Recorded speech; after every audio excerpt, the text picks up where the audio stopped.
right, it is Valentine's Day, so for those of you who are so inclined, happy Valentine's Day, and happy Valentine's Day, of course, to Kelly, my lovely fiance, soon-to-be wife. I don't know if she's listening or not. She's probably not listening, and I don't blame her. She's got to live with me. Why would you want to listen to me? Right, Sylvain Charlebois? Well, I mean, it's a privilege to live with you. Come on. There you go. Happy St. Valentine's Day. Yeah, that's St. Valentine's Day. I get it. It. That's the term, is it? Absolutely, yeah. I've been married for 22 years, happily married, and so happy St. Valentine's to my own wife, Janelle, as well. And do you do anything special for Valentine's Day after this many years? Our approach is we go out the weekend before. Yeah. So we went out last weekend because this weekend, good luck finding anything. Yeah, that's right. Yeah, but it's the GST holiday. Yeah, but it's coming to an end, right? Today. Yeah, it's the last day. Absolutely. Yeah. Feel the love. There you go. For those of you who don't know who Sylvain Charlebois is, and I imagine there might be the odd person out there who doesn't know, but he's the Senior Director of the Agri-Food Analytics Lab at Dalhousie University, also known, of course, as the Food Professor, and podcast once a week. And you're mentioning that your podcast is doing outstanding right now, right? I think a lot of podcasts are doing very well.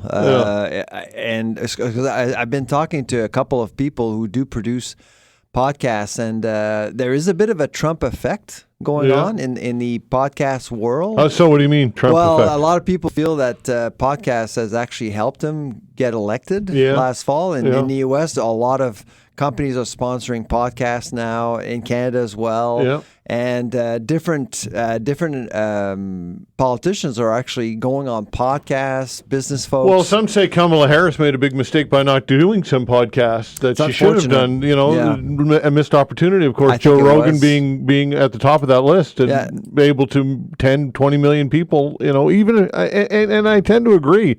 Look, if somebody doesn't necessarily align with how you think, that's not a bad thing. That's a good conversation, right? Yeah, no, exactly. And your show, basically, you do have like a podcast. Yeah.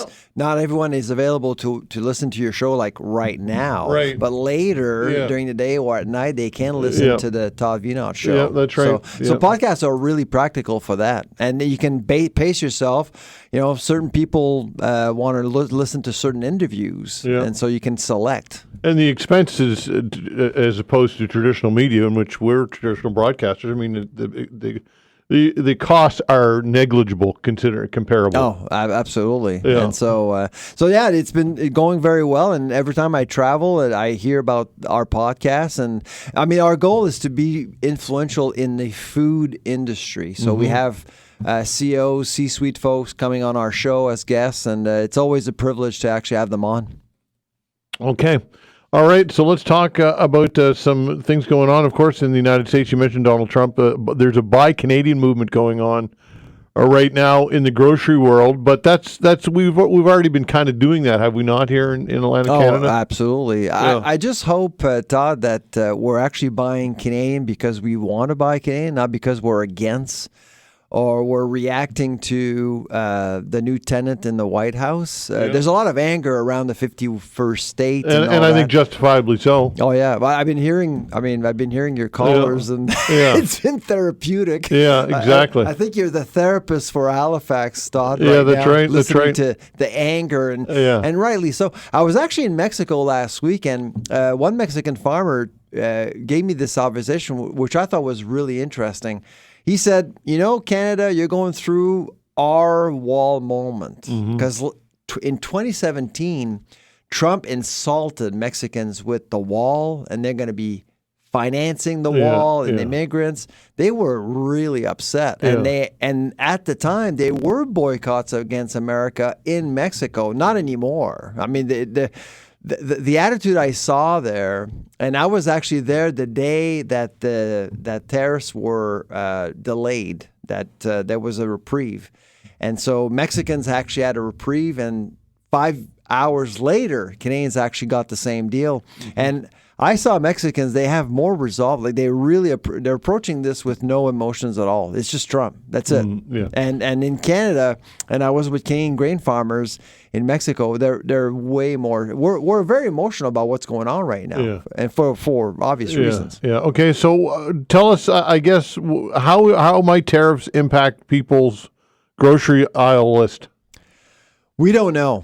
Yeah. We don't know. There are a couple of theories here. One, the hit could be direct because it's a low margin environment, and the minute Americans actually, importers into the U.S. Have to pay a tariff, American consumers are going to feel it right away, within days. It's same thing in Canada, and so very concerned about that.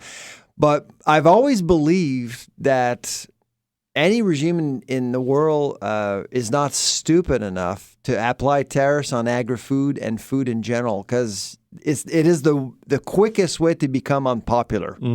And so I still believe that we may see tariffs, but not necessarily on food. And there are tariffs on food that are probably going to be lower than the average. Say, for example, the 25% we're seeing on steel and aluminum. We're not dealing with somebody rational here, I don't think, in the United States making these decisions. So this is you're going on the assumption that somebody's thinking rationally here. Rational for us. Yeah, right. But I mean, there is some madness from our perspective. But when you actually start, if you stop and start understanding the Americans, there is some linear thinking here. There is some logic to the way they're dealing with this. They're basically considering America like a Costco store. Yeah. If you want in, pay. Yeah. That's it. And that's how they think. They think that they've been screwed over for 70 years. Their Bretton Woods deal is done. That was signed in 1945. Multilateralism is dead, and we have to focus on bilateral deals now. And that's going to be the American approach, and we have to be ready for that, which is why I was in Mexico. I think there is an opportunity for Canada to do much better with other partners beyond America, like Mexico and Europe. All right, but with the on-time system, the on-time delivery system with food in particular that we've talked about, that creates a lot of challenge when the further away you get, right? Does it not create challenge? Well, we're already buying stuff from Mexico. Yeah, but on enough of a scale, though. Of course. Yeah. But right now, like, for example, what Mexicans are the largest buyers of pork, wheat, and corn from the U.S. Guess what we grow here? Yeah, pork. Exactly. Yeah. We produce pork, wheat, and corn. So there's, money's like water. Water will always follow the easiest path to a destination, right? When you look at a creek or a river, that's America for us. It was easy to make money with America. But it's harder to make money with other regions in this country and with other countries like Mexico and Europe. And if there is one region that has paid a dear price in terms of how we can't trade with Quebec and Ontario and the rest of Canada, it's the Atlantic. Yeah. But has the U.S. been getting ripped off, as Trump suggests, to the tune of subsidized $300 billion a year, the numbers that he throws out there? No. Any validity to any of that, or no? There's no data to support that. So why this movement then? Is it just is it a talking point? Is it just making this stuff up? Where's he getting this stuff? I see it as a paradigm shift. That's all it is. I mean, it's in his mind. Yeah. Maybe it isn't in his mind. He's just saying it. I mean, the guy is amazingly available to the media, don't you think? Like, he's always there. Last night for an hour, no script, nothing. He's 78 years old. He blabbed for an hour, and most of the thing he said cannot be supported by evidence. Zero. Yeah. And does that matter? Well, I think we need to take a deep breath here. The sun rose this morning. It's St. Valentine's Day. Let's focus on business. Trump is Trump. It's noise. But we need to focus on what he's actually trying to do and manage that. Well, what is he trying to do? That's the question. Because it appears as though he's trying to dismantle this country. To me, that's my takeaway. Am I paranoid or what? I don't think he's dismantling the country. I think he's dismantling the trading world. That's what he's dismantling. Which is the country. I mean, let's face it. Take sovereignty, take pride, all of that. A country is its economy when you break it all down. Is it not? Think of Trump and how he made his money throughout his career. How did he make his money? Convincing people that he was a billionaire. Yes. Yeah. Well, that's true. Yeah. But he made his money in real estate. Yeah. In media. Yeah. And all of the investments, he didn't really have to rely on global trades, commerce, international commerce at all. Yeah. And so I honestly don't even know if he believes in international trades at all, really, even including Lutnick. Yeah. And Lutnick's story is the same, the Secretary of Commerce. Yeah. His story is the same as Trump. Same as Trump. He's never made his money with trades with other countries. All right, so back to the question, what's his end game here with Canada and this constant digging of 51st state and Governor Trudeau? I mean, I've never heard any head of state refer to any other country, whether it be an African country, it doesn't matter, Asian, it doesn't matter in this derogatory, pejorative way. I've never heard it before. Yeah. Why Canada? Why are we the target of his vitriol? I don't know. I wish I had an answer, but what we need to do is to overlook it as much as possible. I know it is U.S. is our number one trading partner, but our number one trading partner right now, it's trying to recapitalize itself. And we have to accept that. The guy was elected by the American people, and right now we have an outgoing prime minister. And when I hear Team Canada, I do not see a Team Canada. I'm afraid I do not see a Team Canada. What do you see? I see 13 premiers. Talking to themselves in that the rooms that they're renting in the United States, supposedly to have decision makers there who aren't. That's right. Yeah. And so I see 13 premiers trying their best to actually make some noise and get some interest. But and also Ottawa, you have Dominique LeBlanc doing his best. But you have different groups trying to lobby the Americans in many different ways. There is no Team Canada, I don't think, and Trump knows that, and that's why he's taking advantage of our diplomatic weakness and vulnerability. Okay, might it be possible that Trump is right in that the U.S. is getting a bad deal with Canada, that the U.S. doesn't need our cars, the U.S. doesn't need our food, the U.S. doesn't need our steel? Could any of this be true? I've been listening to some economists in Asia, in Australia, everywhere around the world, and there is this debate around tariffs and whether or not they actually are hurtful to the economy. The general wisdom would suggest that tariffs are bad for the economy, and I'm of that group. Tariffs are bad, yeah. Tariffs are bad. Yeah. Free trade is considered to be good for the globe. That's right. Yes. Exactly. Yeah. But what some economists believe is that Trump's intent is to force other countries to bring down prices, not to impact Americans. So, for example, we got Bunge, we got Viterra, we've got sellers in Canada selling to the U.S.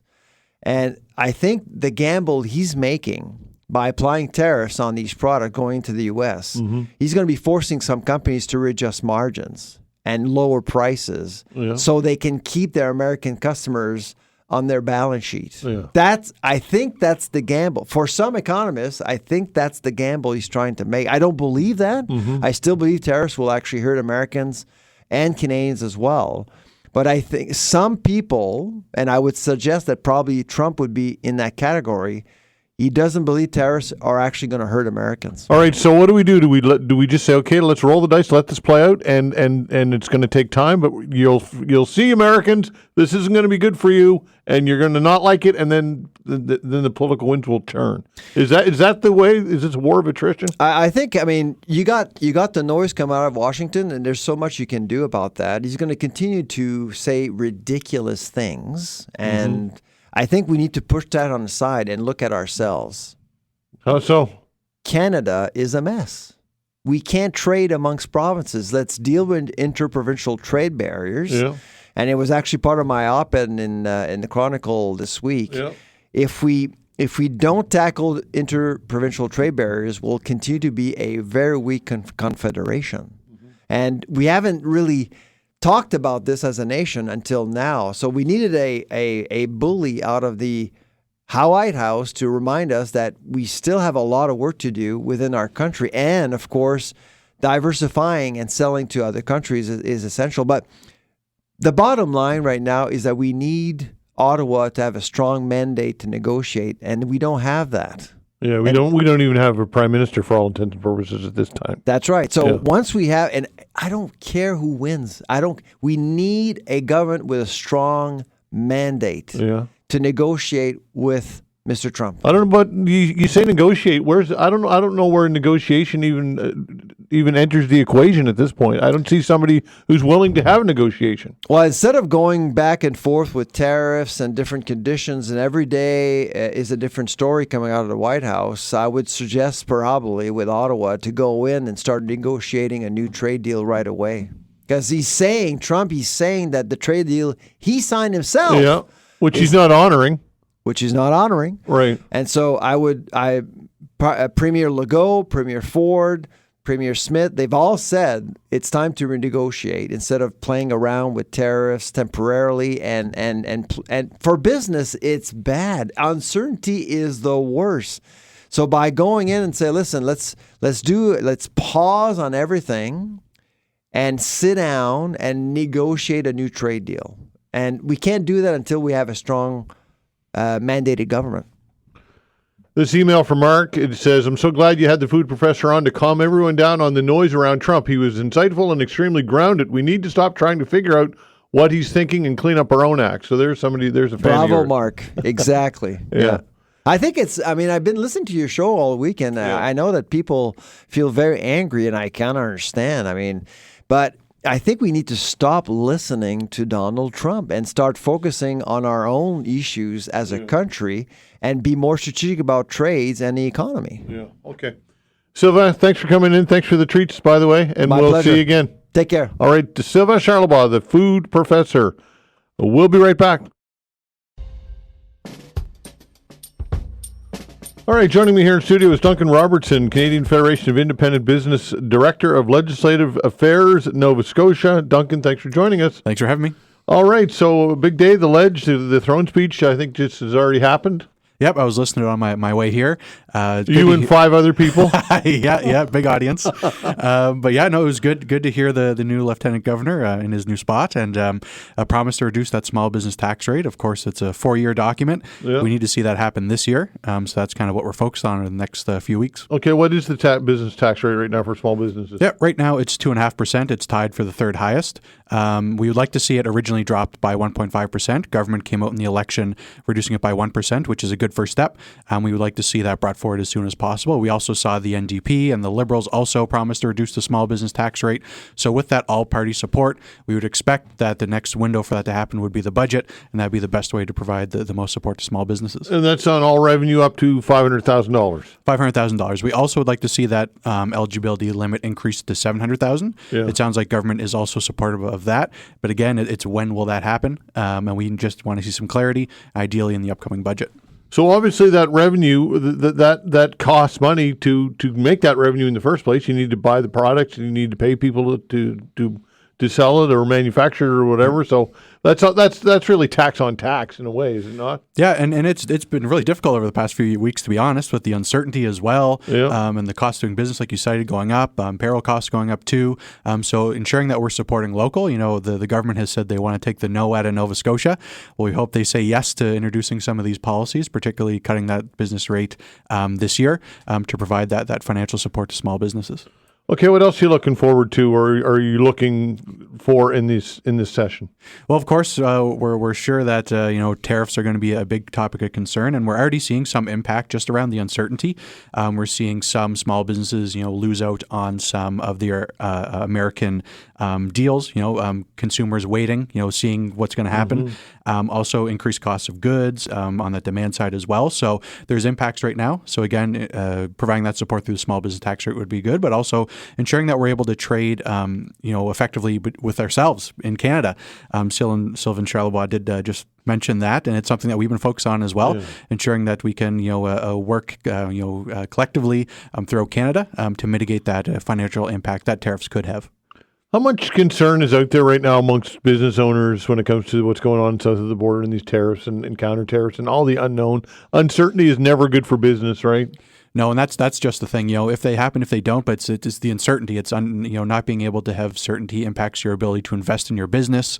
Deciding how you're going to operate as well. So ensuring that we can again maybe increase some certainty by ensuring that we can trade effectively between provinces here in Atlantic Canada is a great opportunity to really ensure that we're dropping those barriers. And those barriers themselves implement around 21% tariff that we're inflicting on ourselves.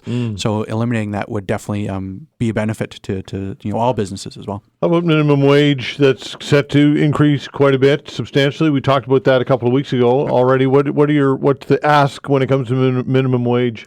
Well, look, we would like it to be tied to some economic indicators like the median wage. So as the median wage increases, that amount of that rate of increase would be reflective of the minimum wage as well, kind of ensuring that's being reflective of what's going on in the economy as well. And to be clear as well, the government did promise the small business tax rate to help businesses keep up with that increase to the minimum wage. So if you're going to increase the minimum wage like they did the historic increase this year, we would expect that savings to come this year as well to help those businesses keep up with the rising cost of doing business. Is it frustrating to hear? I had Christine Saunier on the show of the Canadian Centre for Policy Alternatives, and she basically, her message, I'm paraphrasing, was if businesses can't afford to pay people a living wage, and a living wage is 26 or whatever it is, dollars an hour, then they shouldn't be in business. If all you can pay is minimum wage, you should not be operating a business. Did you find that, I don't know do you find that offensive at all? I think it's important that we really kind of work to lower the temperature in the room with this. These broad sweeping statements don't really benefit anyone. And it's important to also consider, when we do have, like, if you're saying a business shouldn't operate if they can't pay a living wage, something above, $25 an hour, like you said, large businesses, international businesses, this is nothing for them. That's peanuts. They can absorb that without increasing costs. And they're not even doing it. Exactly. Yeah. But if you are putting this cost on a small business owner who will have to increase prices, it just it impacts their ability to compete in our marketplace. And it's important to consider, government also stands to benefit. They will get a chunk of this increase in personal income tax. So rather than doing that, they could increase the basic personal amount, ensure that workers can keep more of their paychecks in their pockets, rather than really giving with one hand and taking with another. So it's important to really consider the realities facing small businesses, and particularly those who face the pandemic. Those who are really operating on those thin margins, like I mentioned, are those who hospitality, retail. Those who were impacted most during the pandemic. So it's important that we keep that really in mind and ensure that we're having a balanced conversation and not having these broad sweeping statements. Okay, cutting red tape. This is something that I've been talking about for 20 years now. Why can't we just get rid of all the red tape? It just seems to be always some red tape.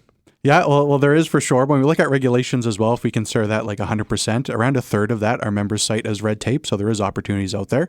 To give government in Nova Scotia credit, they do have the Office of Service Efficiency, they call now, who are full-time employees working to reduce red tape. I was actually contacting them this week talking about a certain case with a member.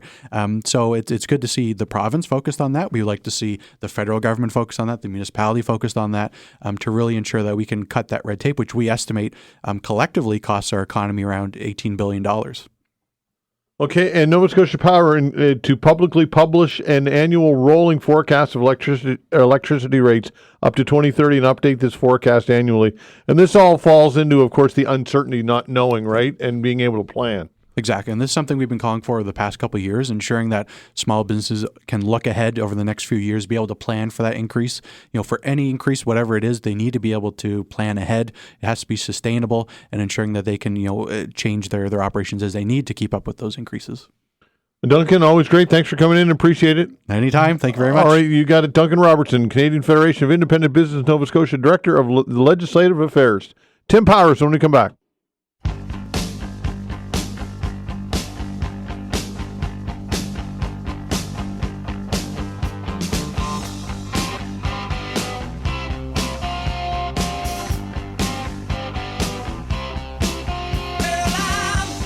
All right, joining us for our weekly chat is Tim Powers, Summa Strategies, Abacus Data, friend of the show. Tim Powers, happy Valentine's Day, my friend. Oh, Todd, we can express brotherly love. I won't even take a dig at you for the fact that the Jets finally got rid of that bum who you said was going to win the Super Bowl. I said no such thing. You are fabricating. Revisionist history there, buddy. You were kind of hoping he would. Sure, hope, but I never predicted, Tim. Come on, let's get real. Okay, Joe Namath, you're all right there. What's on the go today? All right, what's on the go today? My goodness, I mean, we have to start obviously with Trump and his continued. Do we? Well, I mean, but it's just I don't know. It's reaching a level of frustration that I think why I'm frustrated with it, Tim, is that nobody seems to be able to do anything or be able to respond to this guy or is willing to respond to this guy. I mean, I've never heard a world leader refer to another country in such a derogatory, pejorative way as he does us, this country, Canada. Can you recall anything like this? No, unless you look at, tin pot dictators in Africa, Idi Amin maybe, Yeah. But no, not a G7, G8 democracy. I mean, I was joking elsewhere yesterday. Tomorrow, of course, is Flag Day, Todd. And you remember the first Flag Day when Jean Chrétien strangled that protester. Yeah. Wouldn't it be great to have Mr. Chrétien put his death grip around Mr. Trump's neck and say, smarten up? Yeah. Well, I guess why not stronger language from our political leaders? Well, because they're playing, and it's probably not wrong at this point. Trump's on a high. What is he, 3 weeks in? The first 100 days of a presidency, usually when they get the most done. I don't think they want to. I think they want to try and charm him as opposed to create a greater focus by battling him on everything. But look, nothing's happened yet. But if these tariffs do come, then we better throw a punch, right? I think we have to punch back hard. We did hear some strong language this week, as reported by the Toronto Star, from Stephen Harper, that was lauded, interestingly enough, by a lot of people in the government and formerly in the government. Harper had said, look, paraphrasing, I'd be prepared to impoverish Canada if that is what it was required to keep us from being annexed. And he's at liberty to say things like that. And I think the government generally viewed that as helpful because we have to show to Trump, we as Canadians, that we have the resolve. Like, if you're really going to mess around with us, buddy, then understand you're not going to cripple us. You're not going to beat us. We're going to stick with it. So go, pound sand and focus on something else. But decimating the auto industry, which it appears to me that he has the capability of doing so with a 100% tariffs on cars. I mean, that's pretty serious stuff. This is not out of the order. These are real possibilities, are they not, Tim? What he's saying that he can do. Well, I think, Todd, it was the CEO of Ford Motor Company, the American CEO in Detroit, who I saw earlier this week somewhere saying effectively what you're saying. And I mean, it's these American leaders that have to get to Trump, right? Mm-hmm. Michigan, that's a pretty important state to Donald Trump. If he crushes one of their leading and most substantial industries as opposed to reinvigorating it, I can't imagine that's going to go very well for him politically. So we can do as much as we can, but we've got to continue to get Americans emboldened about all of this. Look, craft brewing, our brewery, most every Canadian brewery, because of the weird way we procure tins, 90% of the aluminum cans in the brewing industry in Canada come from the United States, but it's a bit like auto, it goes back and forth.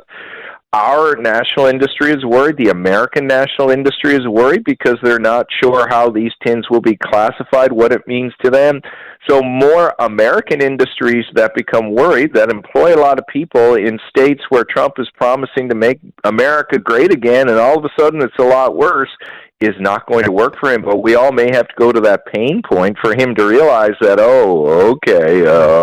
I got that wrong. Well, maybe the sell could be that yes, it can hurt Michigan in the short term or American businesses in the short term, but in the long term, as they jettison their need for Canadian products and start to scale up their own manufacturing and their own resource extraction, et cetera, then the long game, things will be better off. Perhaps the narrative needs to change. Right, but none of that happens in 4 years, right? No. And look, we know our own history in Atlantic Canada. With certain exceptions, you don't put up, and we don't have a ton of manufacturing. But when we do get manufacturing or value-added processing like we do in some aspects of the fishery, those things don't go up overnight, right? Mm-hmm. You don't snap your fingers and have a new auto plant in Detroit in a matter of hours. Right. Takes time. And, you were looking at, as it relates to auto, a system that predates free trade. I mean, the auto pact goes back to the 60s. It's blended for a reason, and everybody benefits from it. So, the hokey nonsense that Trump sells on his economic theories, and he's going to get revenues from tariffs, and maybe he can get a tax cut. Well, he might end up using that for some form of whatever the Americans do for employment insurance, because he's going to have people that are going to be hurt. All right, so what type of advice is he getting, and where is he coming up with this stuff? I don't think he takes advice. Yeah. He has a couple of people around him who are advocates of the theory of tariffing. But I've talked to a couple of economists about this. I'm sure you have on your program. Mm-hmm. Show me the jurisdiction that's doing this with great effect. The other thing he's doing, he's opening the world up to China, right? The Chinese are going to be happy to deal with people, to do free trade agreements with them, because they would have a strategic advantage in production of goods and the like. Do you think they're not going to want entry into markets that are now potentially going to be open because the U.S. is stepping away? Mm-hmm. It is just mind-boggling. And what is Trump trying to do? Is it a distraction for other things he wants to do? I mean, this meeting yesterday between Elon Musk and Prime Minister Modi, mm-hmm. Elon Musk, as Trump suggested in his comments last night, who works both as an advisor for him and is still the CEO of Starlink and TELUS and all these things, had a meeting in a government office, maybe or maybe not being a government employee, about how he could get into the Indian market. This is just, that's a huge conflict of interest. Yeah, for sure. Later in the show, I'm going to be chatting with an associate professor from the University of Victoria, and wrote a piece earlier in the week talking about the upcoming G7 and perhaps snubbing Donald Trump, not inviting him to the G7. And what are your thoughts on that type of action or reaction? Is that misguided, or what are your thoughts? I think bring him. Let him see how pissed off people are in Canada, right? Have him understand and understand, Alberta, it's in Kananaskis, isn't it? Understand, hey, this province you're in, helps power your country. And you may want to cut it off, but how long before you can replenish what you cut off and spawn this great American oil industry that you're hoping to get? You've got lots of resources in the U.S., but you don't drill one day and produce the next. I mean, I'm all for bringing him to Canada. Certainly there are risks, because he's so frigging sensitive. He's going to get booed and burned in effigy and all those things, but maybe he should see that. Yeah. So this existential crisis or threat that some are feeling we're under, is that legitimate or what? Oh, we're definitely under threat. Yeah. Look, I put it this way. I talked to, sorry for the promos of the program I do on VOCM, but I talked to two small business owners yesterday, and I asked them the same question, and it was this. Did you ever think when you were starting your business or running your business that you'd ever have to worry about what the President of the United States did? And they both said no. And now they do. I mean, there's business owners listening to the show now, because I know you have a great audience, like, I've got to do this because of Donald Trump. I mean, Donald Trump is screwing around with everybody. Yeah. So it's real. It's not existential. It's substantial, and it's immediate. We just don't know how lasting it may be and sustaining it may be, and if it is real. It's substantial because we're being told that, come early March, again, back to aluminum, if you need aluminum, you're getting banged. If you need steel, you're getting banged, or you export steel, you're getting banged. So we better be ready for that. That's causing people to spend money now, causing people to have mental duress and business plan stress around all of that. So it's real. It's not existential. It's real. Okay, speaking of duress, the Conservatives and Pierre Poilievre is feeling it. And What's the Abacus Data polling telling us about what's going on? Good you asked that.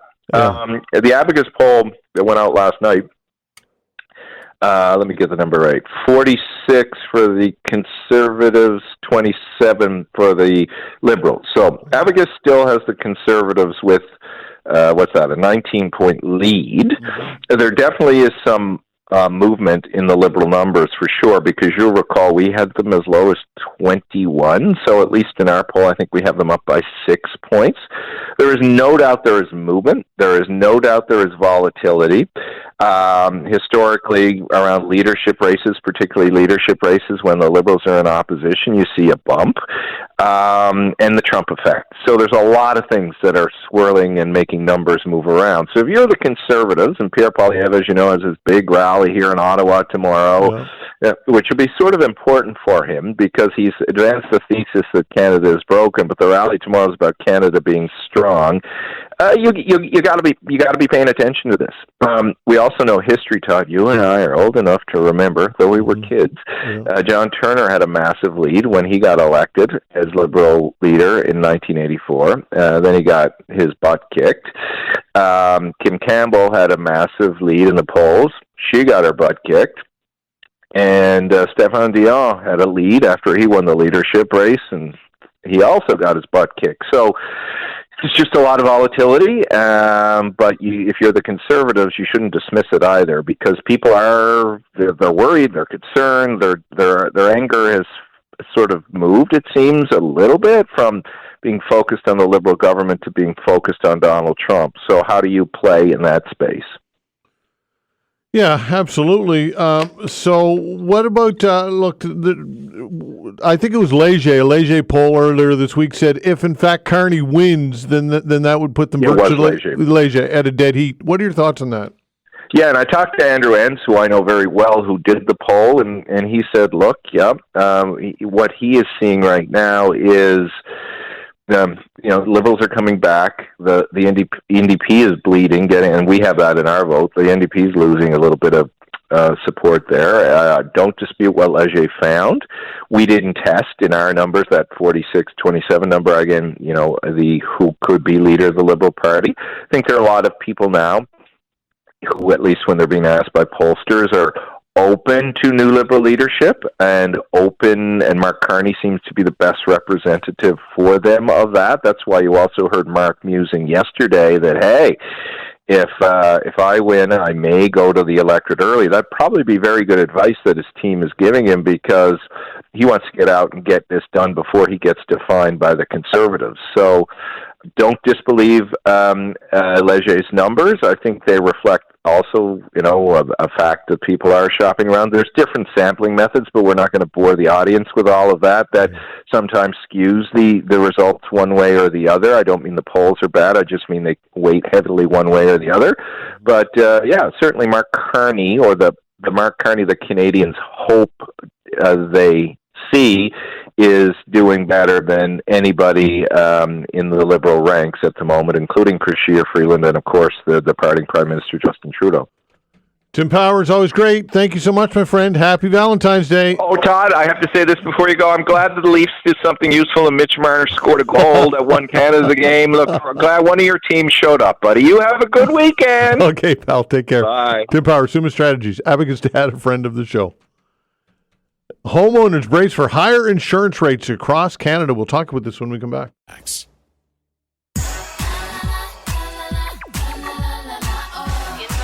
Homeowners bracing for higher insurance rates across Canada. Low-risk areas impacted as well. Joining us to talk about all of this is Craig Stewart with the Insurance Bureau of Canada. Craig, thanks for doing this today. We appreciate your time.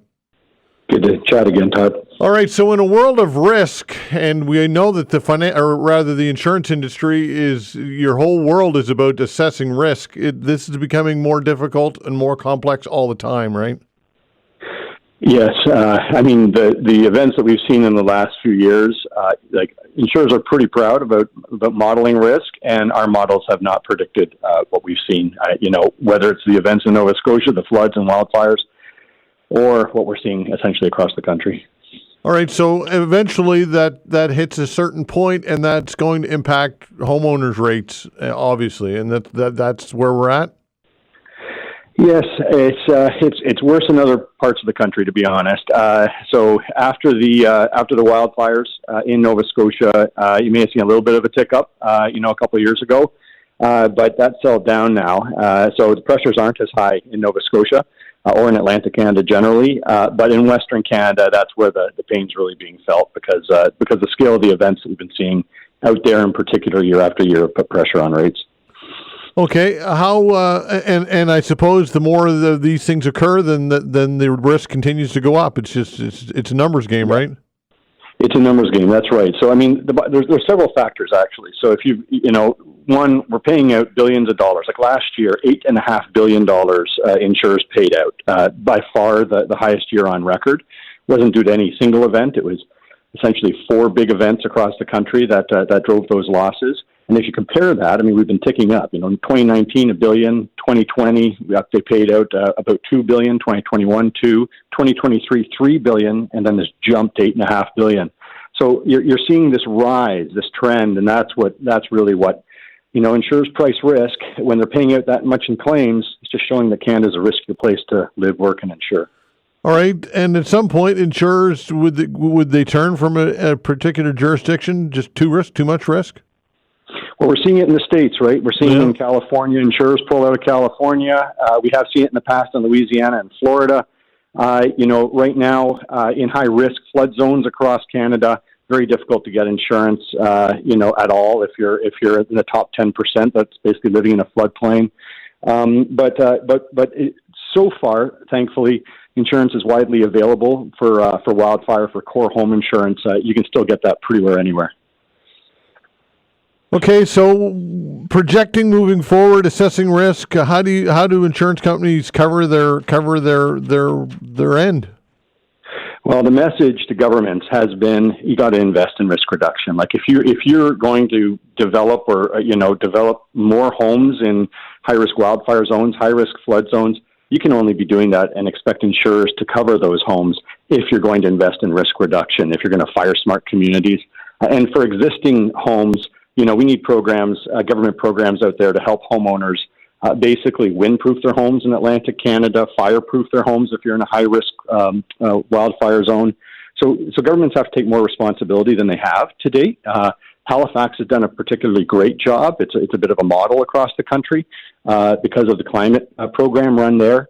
But other places have been slow to react. And so the message to insurers is, look, we're going to be facing an uninsurable country if these trends persist for the next decade. We got to get our act together, start partnering on reducing the risk that we're seeing right now. Okay, so what's your advice to individuals? Can individuals, when negotiating insurance with brokers, can they say, look, these are upgrades that I've done. I've windproofed my home. I've give people advice as to what they can do as individuals. Yeah, I mean, the big things are your roof and your siding to your home. Whether you're talking about wind or you're talking about wildfire, those are the big components. And so educate yourself on what you can do to upgrade. There's a great resource at iclr.org, which is based at the University of Western Ontario. Great resource about what you can do to protect yourself. But once you've invested in protection, make sure your broker knows. Make sure that your insurer knows. And ask, and if you're not getting a discount from one, shop around and see who will give you credit for basically reducing the risk to your property. Okay, and if somebody is deemed uninsurable, is there any recourse? Is there an ombudsman? Is there a way to appeal, or what advice do you give to people who run into roadblocks with getting coverage at all? Well, brokers. I mean, brokers tend to do a pretty good job trying to find insurance for people. Shop around for sure. If you're getting rejected from one, go to another. There's been a rise in these outfits called MGAs, which sort of pool risk. So there's special insurers, really specialized insurers that are out there for people that can't normally get insurance. Ask about whether an MGA is available for you. But so you have to do your homework. So far, we haven't run into a lot of this in Eastern Canada. Hopefully, and if you're having difficulty, the last course is to reach out to IBC, Insurance Bureau of Canada, and ask for some help. Okay, Craig, appreciate your time. Thank you so much. Thank you, Todd. All right, take care, Craig Stewart from the Insurance Bureau of Canada. Now we have some time for you. The open hour, 405-6000, 902-405-6000. That is the way to reach us. What is on your mind today? Tomorrow, Flag Day, we're calling it, I suppose. The flag flies for all. Facing threats, Canada sees renewed sense of pride in the flag. Is it time for a wartime footing with the United States? Do we need to take that approach at this point?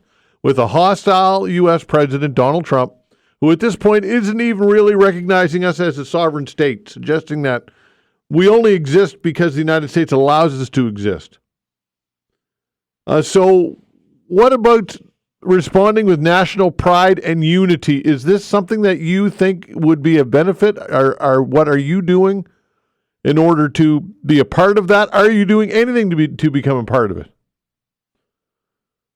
What are your thoughts on the fact that it appears as though no world leaders that I know of, or people of high influence in the United States, no lawmakers, no senators, not that I can recall, are calling Donald Trump into question about any of these antics and his comments and the way in which he's talking about this country of Canada? That or anything else you've got in your mind. 902-405-6000. We've got lots and lots to get to. 902-405-6000. Your calls when we come back.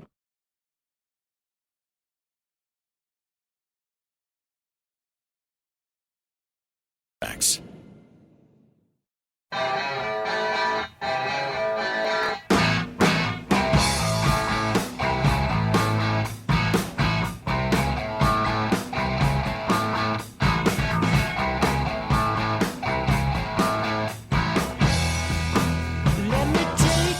All right, taking your calls, 902-405-6000. Kick it off with Robert. Hello, Robert. Yeah, good morning. I'm just getting a little upset with what Donald Trump has been saying about Canada.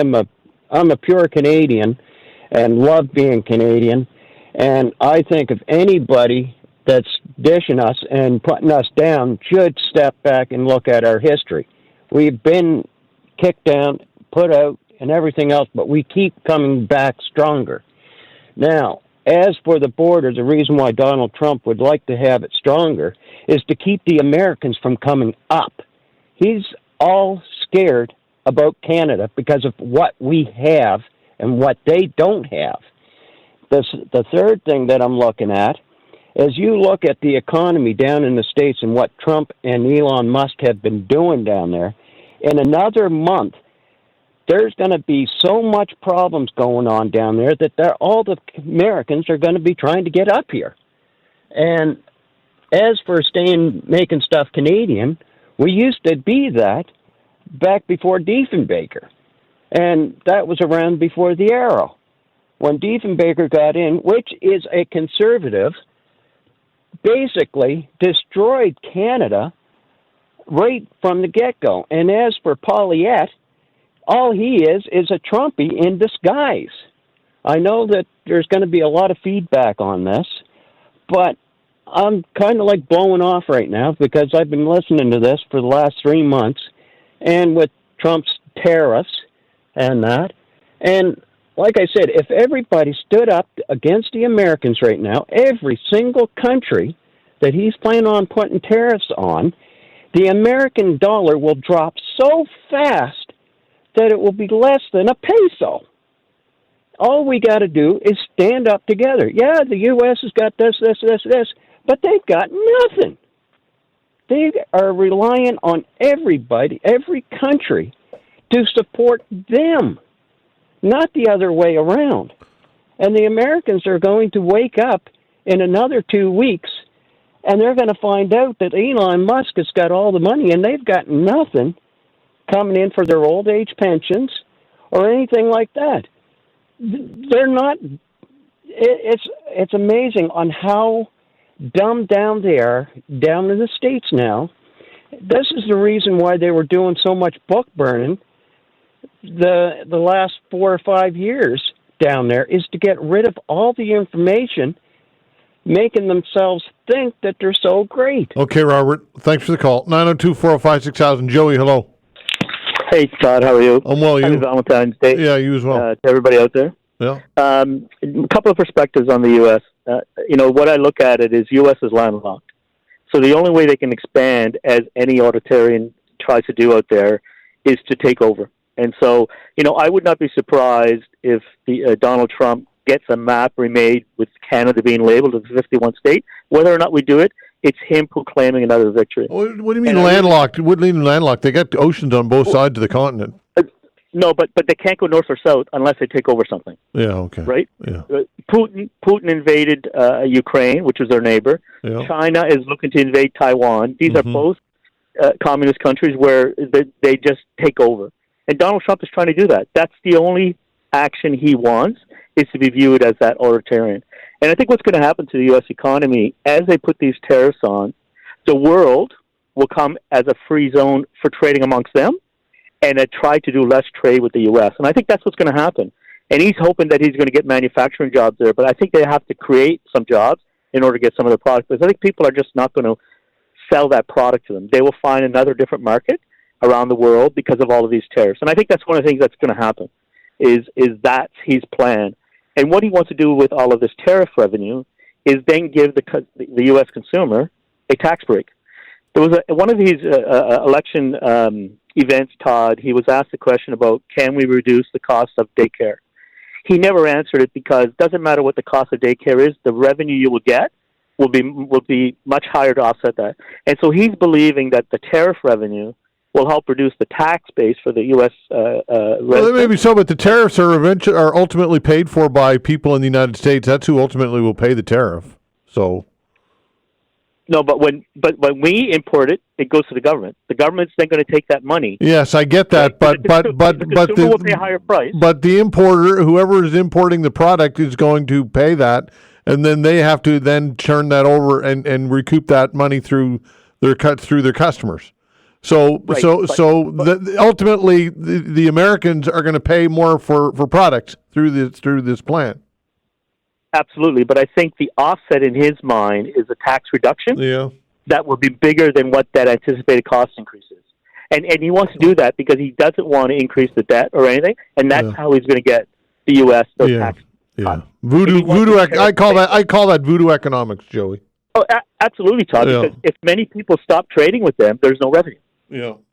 Right, to pay for it, then it becomes saddle. So I really think it's short term, and I think what they're doing in the U.S. with firing of all these agencies is he wanted to do that the last term he was in, but then the COVID hit, and I think he wants to basically eliminate many of those departments and create what they think is this AI process, and that's what they're going to do. Yeah, well, they're already doing it. We're watching it. We're witnessing it happen right before our eyes.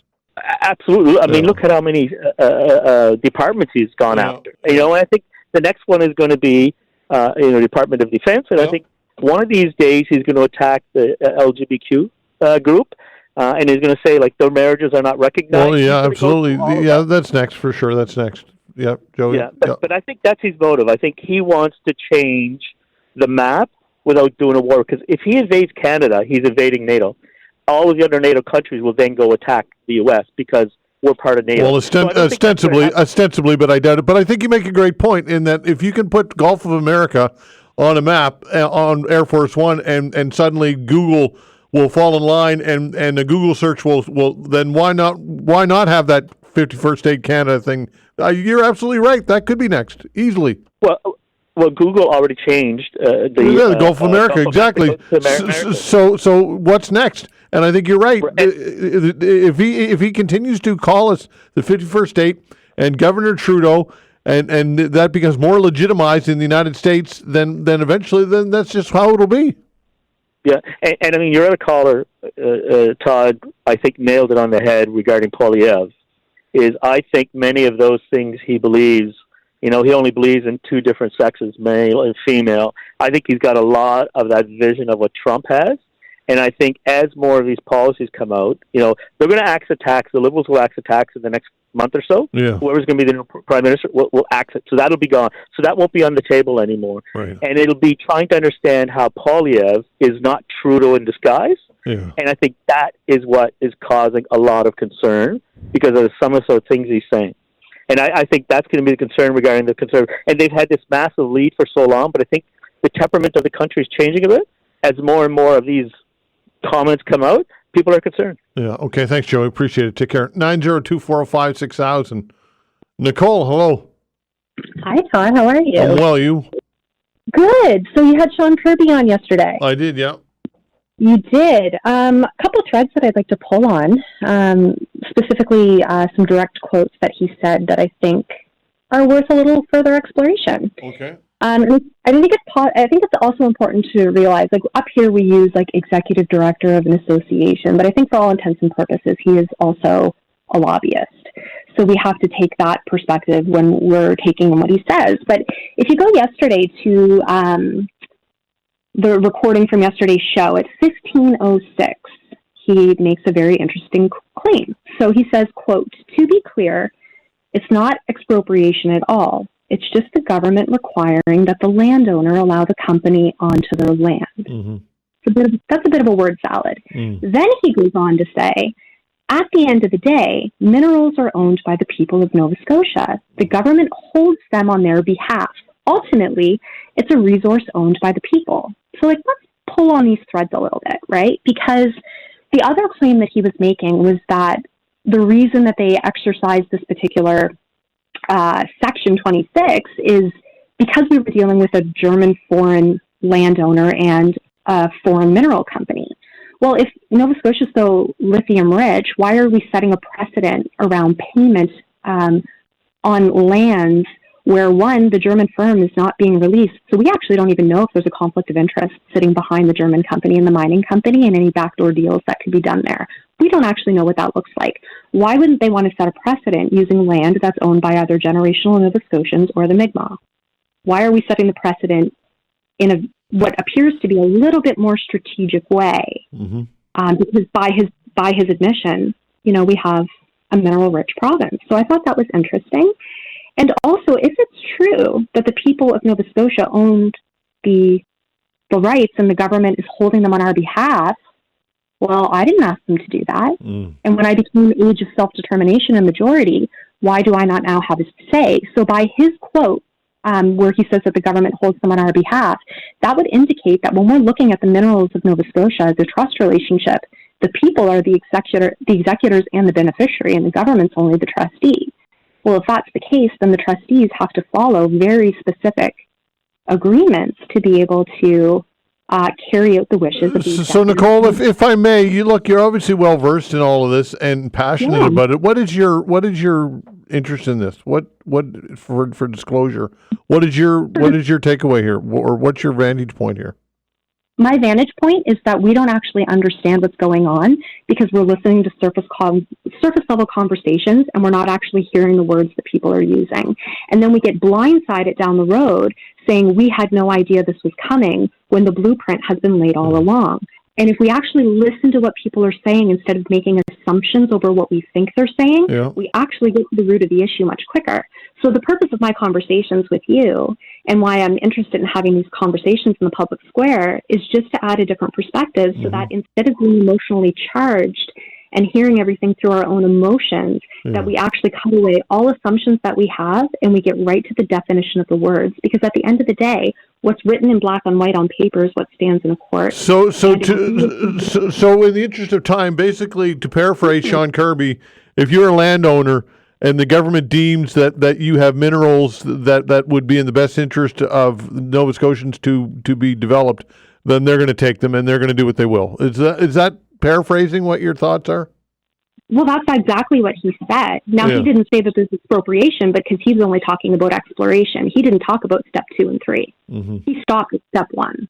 Right. And if he's saying that the government can tell you that you have to let these corporations on your land, well, then what's step 2? Yeah. Well, obviously there's a reason, right? What step 2 is development. Right. Yeah. And who's the beneficiary of that? Because according to him, it should be us, but it's not. Yeah. It never is. So these are the questions. This is just a bigger picture that I'd really encourage people to think about. And when we think about people kind of lying and being dishonest, we keep going to the federal government. But this is an issue that's literally under our feet. So it would behoove us to kind of pull our focus inward and really actually look at what's happening in our backyard. Okay. Because that's literally more important. Okay, good information. Thanks, Nicole. Thanks, Todd. Take care. 902-405-6000. We'll continue with your calls when we come back.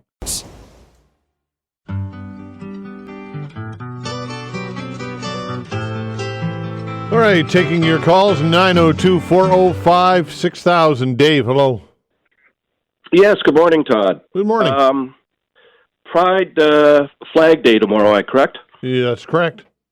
I have to ask myself how proud I am of our country anymore. I mean, the demographics of this country has changed. Average home in Halifax is over $500,000. Millions of dollars, I guess, in bigger cities. It's basically unaffordable. We're taxed, to the hilt on almost every front. We have a medical system that we used to be proud of and should be still, but it's broken. I can just go down the list. I don't know how many veterans are alive from World War II, which I can be very proud of, right? Mm-hmm. They fought for our country. But the demographics, in my opinion, you could just look around. It has changed. This is not the country that I once knew. What do you mean? What do you mean the demographics? Are you talking about the type of people you're seeing, the colors of skin you're seeing? What do you mean by that? I would say yes, indeed, but I have no problem with that. But what I will also say, can I just get to my point here? Well, yeah, I just wanted to clarify what you meant by demographics. That's all. Well, I think demographics of cost of living, demographics of homelessness.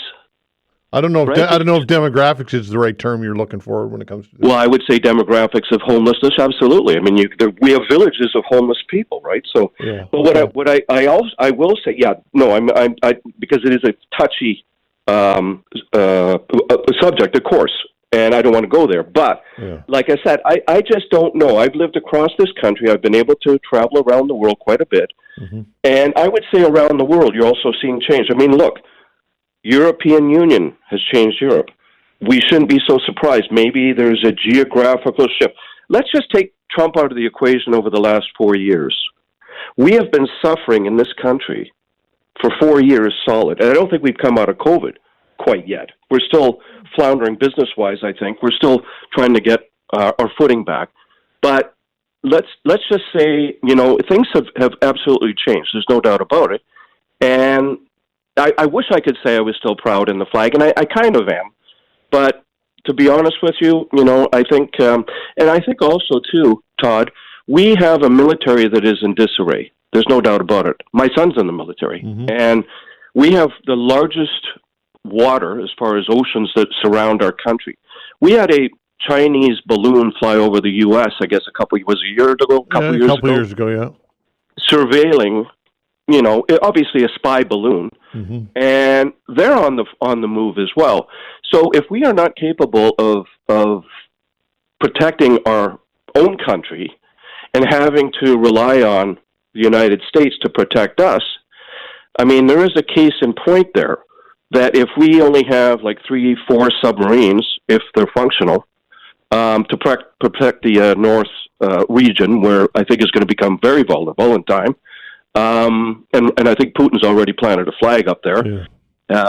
So I think, are we capable of defending ourselves? Well, Dave, let me interject just a little bit, okay? And I'm taking what you're saying. I'm listening to what you're saying. But this military thing that keeps being brought up.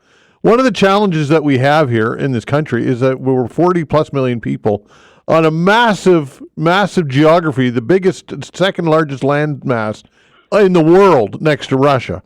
So it's pretty difficult to deploy a military to defend coast to coast in a way that would be effective. So I don't know that's even, you could go to 10% GDP. You're never going to have sufficient defense. We are always going to rely on the goodwill of our American partners to some degree for defense, because they have 400 million people or whatever the number is in a much more condensed area. So that's part of the equation, Dave. That's not going to change. We have 40 million people on a huge land mass. Do you get what I'm saying? I get what you're saying, but we could have perhaps integrated in different ways where we could have protected ourselves with maybe a little bit more high-tech weaponry. Yeah, we could be more precise, and I've heard people say that we should be more.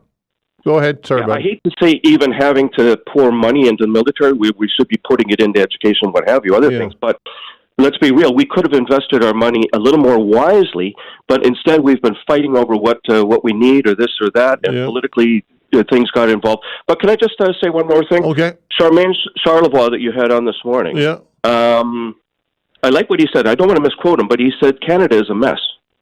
Mm-hmm. And he said with the provincial trade barriers, he was actually quite warming to all this to a certain degree, which was reassuring. And he is a pretty good expert. Like he's traveled. I like listening to him. Obviously, he's doing well. Yeah. And he said, Canada is a mess. Our leadership is what leadership? You know, and Trump, I hate to say it, he feeds on vulnerability. Can I just leave you with one thing? Einstein, order is needed by the ignorant, but it takes a genius to create chaos. Okay? Order is needed by the ignorant, but it takes a genius to create chaos. So go figure, eh? Okay, thanks for the call. 902-405-6000. Listen, be it all as it may, we have our challenges here in this country. We certainly do. But a lot of people are still living pretty good in Canada. A lot of people still are doing pretty good. And I would say Dave's doing all right himself. As much as he bemoans the country, I think he's doing okay. And what's the alternative? To belong to the United States? You really think that would be the alternative that you would really want? To be a colony of the U.S., basically, is what Trump would make us. He said we'd have much lower taxes and a much better... And all that is... Throw that all out the window. Your life, as you know it, as if this country succumbed to becoming a 51st state, would change in a way that you could not even imagine, and I would say not for the better. So, yeah, we do have lots of challenges. We got to figure it out. And this perhaps should be a wake-up call. Will it be? I don't know. But what are the alternatives? That's the question. If you don't like it, I agree. We can improve. But do you chuck it all out? 902-405-6000. We'll continue with your calls when we come back.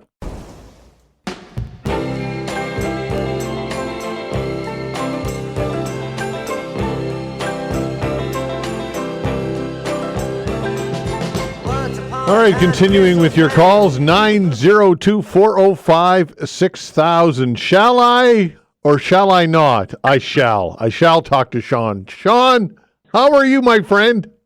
Oh, I'm doing good, buddy. I'll try to keep it calm and cool. Hey, listen, before we go ahead, I get a little heated in our last chat, and for that I apologize. I appreciate your call. I appreciate your passion for the country.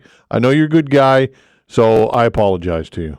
Well, I appreciate that, Todd, and right back at you, because I wouldn't continue to call if I didn't for sure think so. Move on. It's good that we disagree. It makes for good radio. Let's call it what it is, right? That's why I do it, man. At the end of the day, that's right. Yeah. So let's jump right into it. The polls, Todd, the poll, the Leger poll that was released. No offense to you, but you pushed that poll, asked almost every guest about that poll, and talked about it in the call-in segment. I did, yes. Yesterday, Abacus Data released a poll that was absolutely contradicted that poll to the max. Like, I mean, we're talking 15-18% difference, and I haven't heard a peep. I mean, a small little segment on it with Mr. Powers, but other than that, you've been silent about it. Well, no, but there was an important difference, Sean, though, with the poll. The Leger poll was if Carney was the leader, how would you vote? And the Abacus poll was not that. It was how do you look at it in the snapshot now. So that was the difference. That was the Leger poll, was if Carney was the leader. Yeah, I mean... That's an important difference, Sean. That's an important difference. Yeah, but exactly. But then that would be, you're going to get more liberal answers for the kind of question that they asked about the Carney. So I don't think you should be able to push that poll as Carney's neck and neck with Poilievre when the Leger poll was 1,500 people and the Abacus Data poll was 3,000 people. Yeah. So I mean, look, I love Tim Powers, and he owns Abacus Data, so obviously I support Abacus and what Tim does. Yeah. Sean, all I was simply getting at was, and I think you would agree, or maybe you wouldn't agree, but I'm of the belief that Pierre Poilievre right now is lost some momentum, and he is probably to no fault of his own. The circumstances of what's going on in the United States and with Trump is taking all of the oxygen out of the room, and it's leaving people scrambling and heading for cover. And I think that it's neutered the axe tax thing and all of that. And I think circumstances are hurting Pierre Poilievre right now. That was my main point. Do you agree or disagree with that? I suppose I agree with that to an extent, for sure. But let's talk about, here's why I think Pierre Poilievre is being so quiet.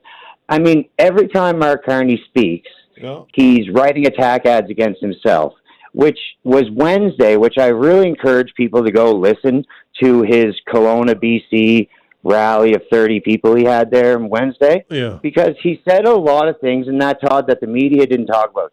He actually said that he's willing to use and will use emergency powers to advance green initiatives. He literally said that out loud. Mm-hmm. And that's coming from, now we have a Justin Trudeau who's already said that he admires China because of their basic dictatorship allows them to get these things done. And then Mark Carney comes out and says exactly that he will use emergency act powers. And we're at a time where we're dealing with a prime minister who's going through inquiry after inquiry and deemed illegal that last time he used the Emergencies Act. Yeah. And so I find that very scary. For someone to say that in the times what we're in, it is needs to be looked at. Mm. And then he also said that fentanyl is a crisis in America, but it is a challenge in Canada. Todd, we lost 50,000 Canadian citizens in a year to fentanyl. Yeah. That is a crisis. It's not a challenge. The challenge was 5 years ago when it started coming mainstream. Now it's a crisis. So that is another scary thing that he said Wednesday in his thing. Mm-hmm. And I get that, yes, Carney has the banker this, the banker that, like he's got a good resume. But don't you think we should maybe get some job reviews from where he was? I mean, Todd, he was Canada. Let's start in Canada. He was supposed to do a 7-year term at the Bank of Canada. Mm-hmm. He left after 5 years to pursue the UK bank that paid him $9 million a year, if not $10 million a year. Yeah. He went over there. He then borrowed $700 million in the same time frame that Trudeau spent $500 million. So his track record, if you ask Liz Truss, who was prime minister over there at that time, of Carney's job review, she says it's miserable, and he ruined the country over there. Right, okay. And so I think we need to take a closer look at things before we just throw them out in the media as this is the guy, this is the poll, and reassess, because what's happening is you guys are jumping out with these things, and then a week later something else completely contradicts it, which gives you loss of credibility at the end of the day. Well, Sean, listen, I don't think that what I did was wrong, because the Leger poll simply asked if, in fact, when we've already talked about this, so I don't know what more there is to say. You pushed it out. No, I didn't push it. I used it as a point of discussion and a conversation piece. But you told that this is now a race. This is it. It is a race, and Sean. No offense to you, but Rob Snow did the same thing. This is a new race. He's neck and neck.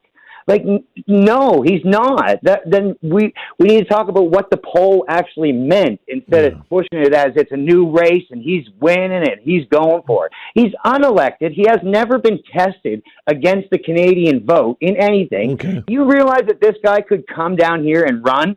Once he picks out, he could take Andy Fillmore's spot and say, I'm going to run in Halifax because I got some support there.